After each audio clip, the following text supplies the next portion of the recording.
tonight?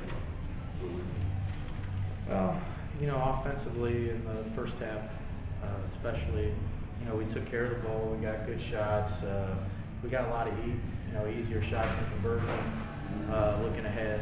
So I thought that was really good. We got some second shots. So I thought that was promising.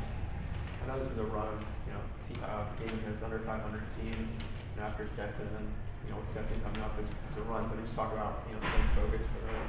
Well, I can tell you this: Kennesaw is going to be a tough game because our conversion defense wasn't what it needs to be, and that's one of Kennesaw's strengths. And Kennesaw is very physical and tough, so they've given us some problems in the past with how physical they are. And if we don't do a better job of defensive conversion, I can assure you it'll be a dogfight. Well, you guys jumped out tonight with 16-2 before you really knew it.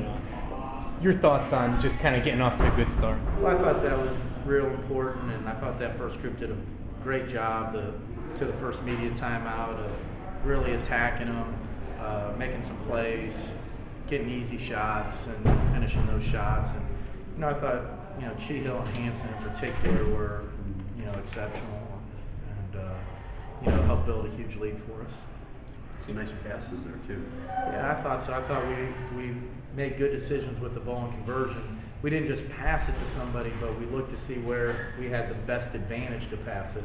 And that was something we've been working on the last few practices, and I'm glad to see that we were paying attention to it. It seemed like there were a lot of second chance points, offensive rebounds.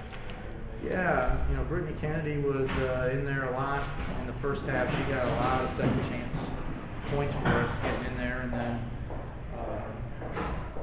other people would scrape for some loose balls, and that's one of sometimes our rebounding comes and goes, our effort for it. So it was nice to see us get on the offensive glass tonight. Given you got Blanks, I know kind of a lot of players off the bench, so I guess the importance of that, it's a long season. We're trying to develop our bench. We're trying to get them to play FGCU basketball and play with the pace we play with, and it's honestly been a little challenging, but we're going to stick with them. We're going to keep working with them. Anthony was mentioning that's one of the things she said took Houston, the speed and the physical play. Towards the end of the game, it seemed like she started to get in a better rhythm offensively. How did you?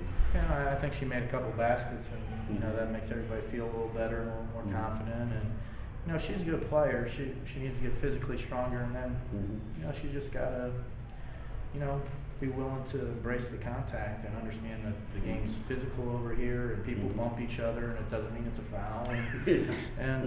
But she's talented and athletic, so we're expecting big things from her in the future. But right now, we're still going through an adjustment to the American game, I guess you could say.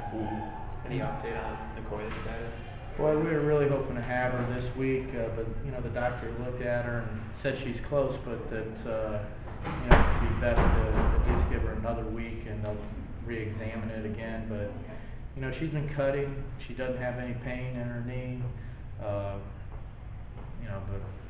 our doctors know best, so we don't want to take any chances with her. She's such a good player, but we're at our best when we have Nicolea Jackson, I can assure you that.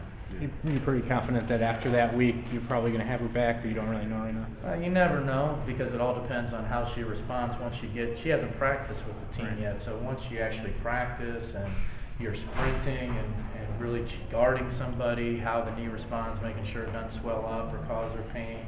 But the progress so far has been really good, and she's been doing it without any issues. So we're optimistic that she'll be able to practice next week and test it out, and if things go good, maybe we could get her back.